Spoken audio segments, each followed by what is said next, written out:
Hey, ¿cómo se llama usted? What's up? It's the Culture Detective here investigating your favorite albums. And today I'm going to do a very quick review on the latest Iron Maiden album, Senjutsu. So, Iron Maiden, British heavy metal band, legendary band. They are back for their 17th LP, Senjutsu. And if you have not ever heard of Iron Maiden, what are you doing? Do you call yourself a music fan? I mean, Iron Maiden has dropped some of the most important works and contributions for the world of metal.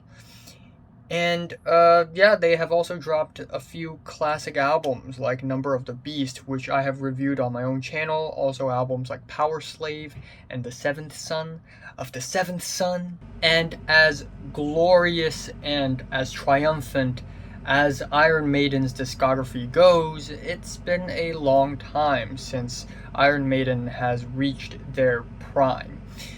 Into the 2010s, they have only released two albums, and both of them are long and are rather drab and mediocre as expected.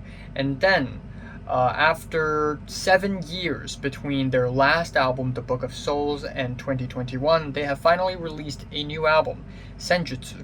And unfortunately, I can pretty much say the same for this album. It is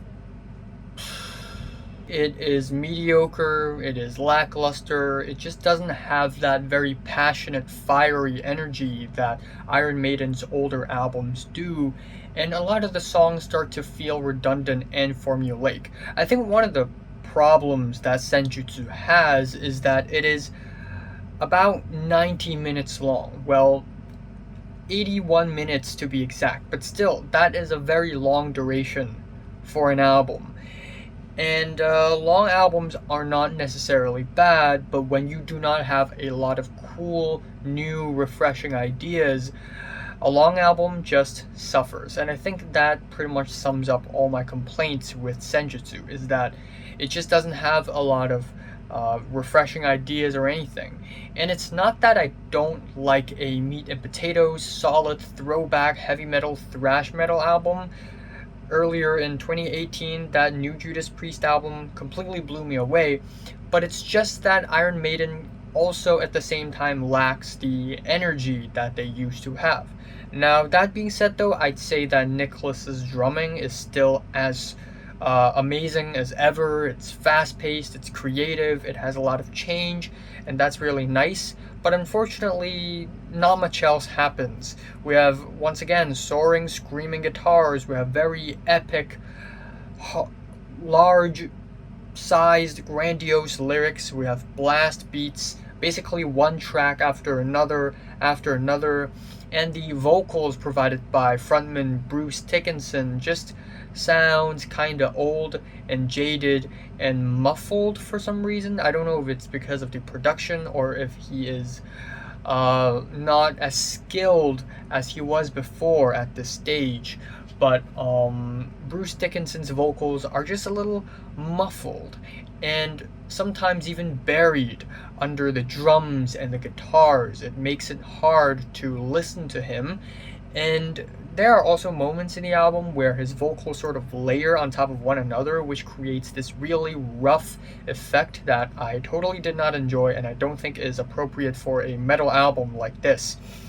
Now, that being said though, I still enjoyed a few tracks. I think The Writing on the Wall is a pretty catchy song. I like the triumphant chorus, and even though the track doesn't really blow me away, and in Iron Maiden standards, it's nothing in comparison, but it's still one of the better tracks on the album. The other tracks that I like is Death of the Celts. It is a 10.5 minute long epic with a very mellow intro, a dramatic build-up, and these very fiery guitar flashes and plays that's just really friggin' cool. I also think the Parchment is a pretty good track at 12 minutes and 39 seconds long. We have a lot of changes in guitar patterns and rhythms, and I like the sour guitar leads, the chugging riffs, I like the changes, and the album ends off with Hell on Earth, which a lot of people like apparently, but I didn't actually like it all that much. For one, the rough vocal layering and also the very faux dramatic guitars and drums on this track just really put me off. And also, I kind of dislike the album opener. It's stiff, it's stale, and it has no reason being 8.5 minutes long when there isn't much in terms of change or dynamic. So, yeah, unfortunately, this new Iron Maiden Senjutsu did not impress me at all. I think Iron Maiden is a great band, but unless they come up with a very new and refreshing and current idea, or unless they come back with extreme, fiery, passionate energy, I don't think Iron Maiden will ever be able to top some of their past works, unfortunately. So, my favorite track here is Death of the Celts. My least favorite, I don't know, might be the first track.